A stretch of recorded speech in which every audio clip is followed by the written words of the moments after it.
as if, like, I mean, I don't even know how that would work, that the news media would somehow meet with government officials and then somehow hire crisis actors who I've never even heard of to then go into Newtown, no one else noticing, and somehow pretend to be, I don't even know who, grieving parents, or pretend to be law enforcement personnel. I mean, it sort of is stunning.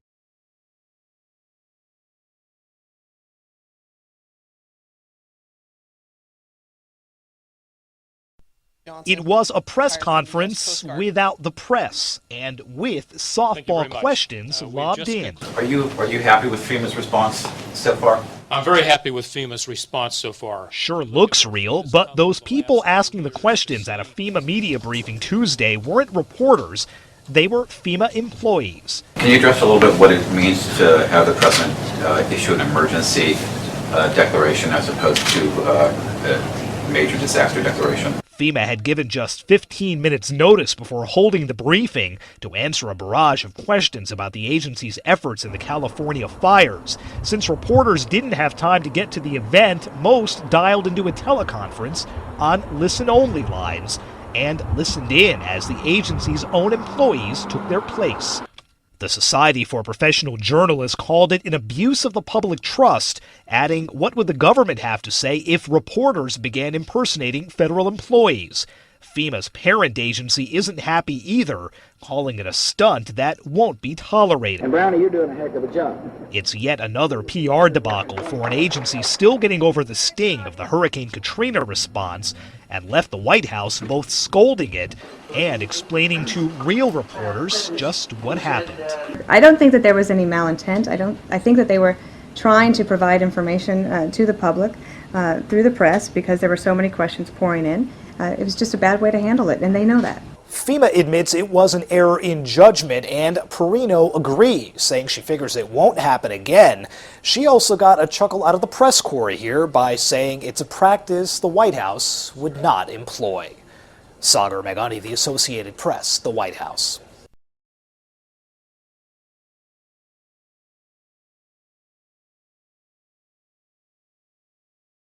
Normally, we wouldn't even mention these conspiracy theories. But it turns out one of the people who's peddling one version of this conspiracy theory is actually a tenured associate professor at Florida Atlantic University, a state university that gets taxpayer money.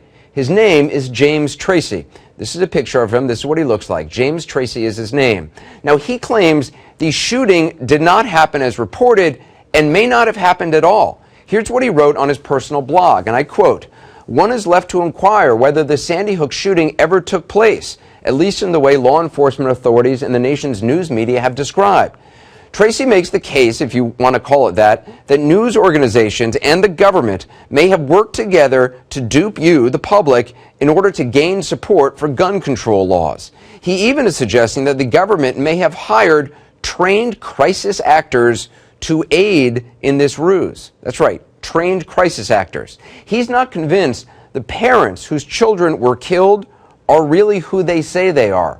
In his blog, Tracy, again a professor, suggests they may have been, and I quote, trained actors working under the direction of state and federal authorities and in coordination with cable and broadcast network talent to provide tailor-made crisis acting, end quote. Tracy even cites a company called Crisis Actors that provides actors to use in safety drills and the like. Apparently, that is supposed to bolster his case. Now, by the way, there is such a company, and they are appalled by his comments. In a statement today, they said, and I quote, "We're outraged by Tracy's deliberate promotion of rumor and innuendo to link crisis actors to the Sandy Hook shootings. We do not engage our actors in any real-world crisis events, and none of our performances may be presented at any time as real-world event or as a real-world event." Now, when a local reporter caught up with Tracy and asked him about this outrage his theories might trigger, here's what he said. Listen. You had 20 families that were mourning that buried children. Are you concerned about that at all? Well, I think that the entire country mourned about Sandy Hook. And yet, once again, the investigation that journalistic institutions should have actually carried out never took place, as far as I'm concerned. I think that we need to, as a society, look at things more carefully. Perhaps we, as a society, have been conditioned to be duped.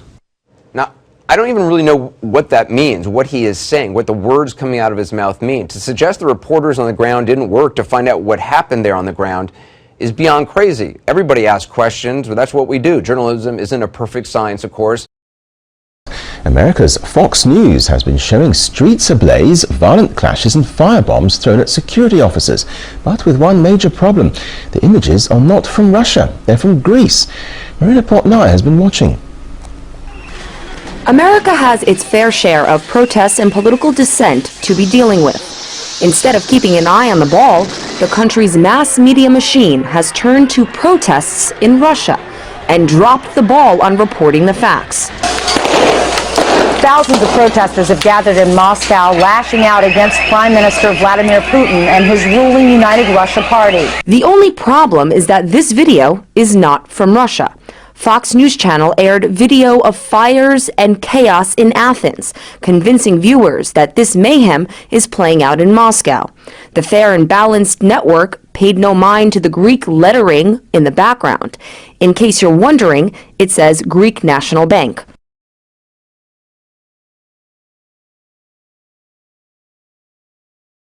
Tracy, again, a professor, suggests they may have been, and I quote, trained actors working under the direction of state and federal authorities and in coordination with cable and broadcast network talent to provide tailor-made crisis acting, end quote. Tracy even cites a company called Crisis Actors that provides actors to use in safety drills and the like. Apparently, that is supposed to bolster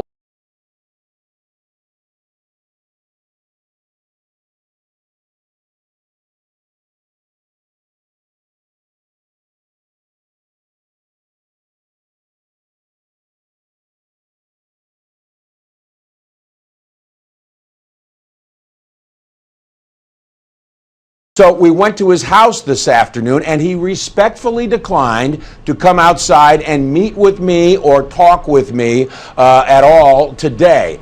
He did say during 2 telephone conversations I had with him today, during the first conversation I had with him, he said that he would provide me an email response to some of the criticism that he has been under, the fire that he's been under.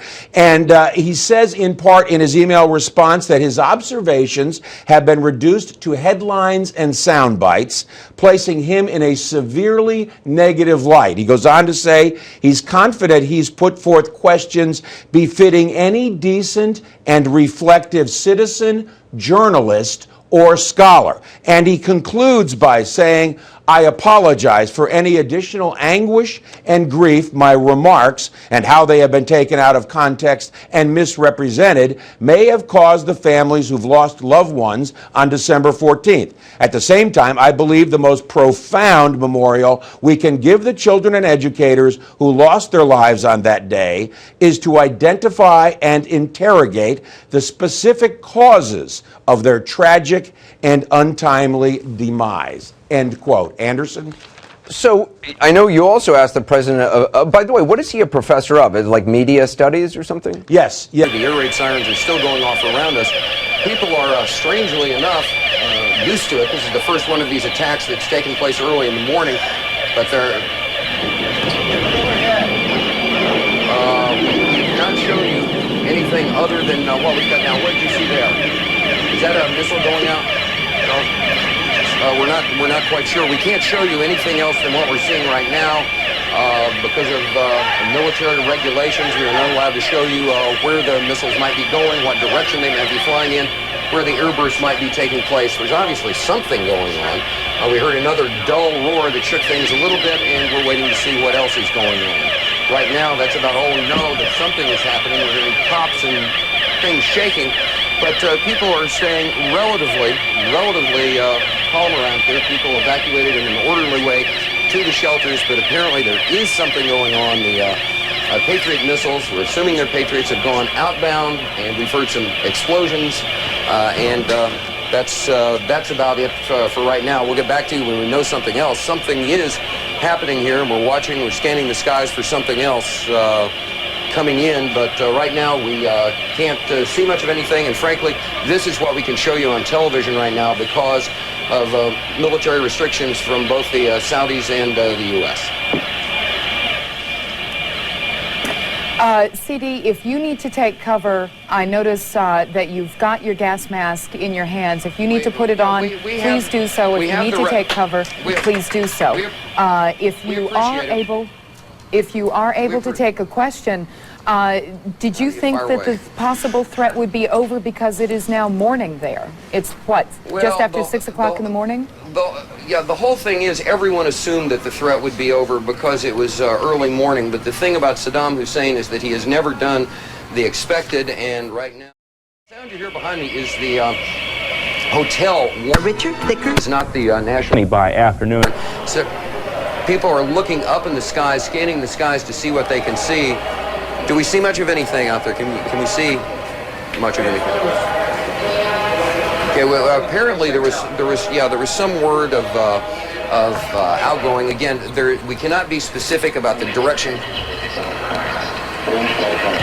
All right, we are now led to understand that there are also firings in another city in Saudi Arabia. CNN's Carl Rochelle is here with me, just came up.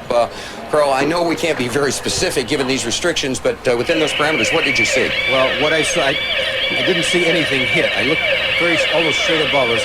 There is a vapor trail coming from my right to my left, and there's a cloud of something. It looks like it might have been an explosion, a cloud. I'd say it was...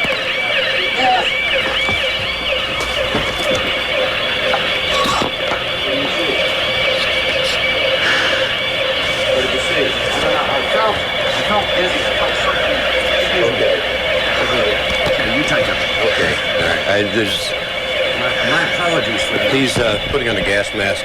There hasn't been any gas dropped here that we could tell. You smell anything? No.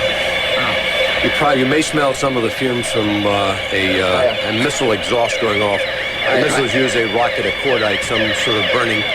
We just heard a little thump just then. But I have to apologize for that. I caught a whiff of something and felt momentarily dizzy. You're more experienced in military affairs than I am, but it might have been a little gas from the rocket exhaust. There apparently wasn't anything. A lot of people have the respirators on just in case.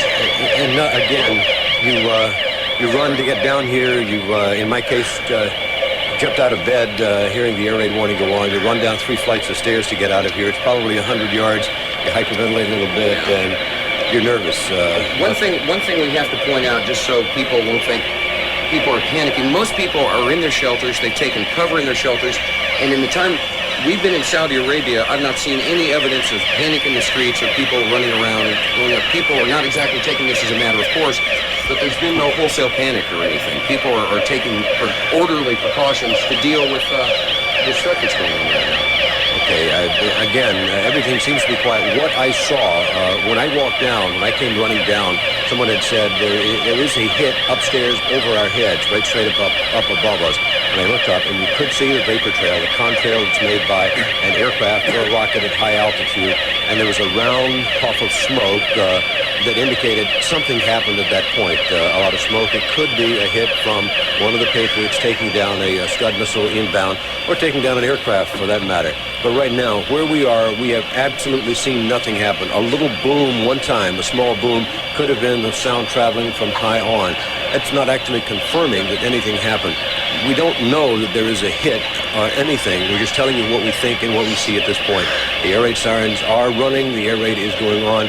Could very well be something has happened, but we're all safe right here. The reason I'm wearing a helmet was because it's easier and safer to put it on your head than it is to carry it around in your hand. If you're just trying to be prudent, CD is carrying his gas mask with him. I have mine strapped on at my side.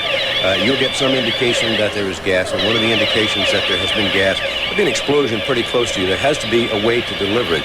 As far as we know, they have not yet delivered any in a rocket vehicle, in a Scud-type vehicle down to this area or anywhere else.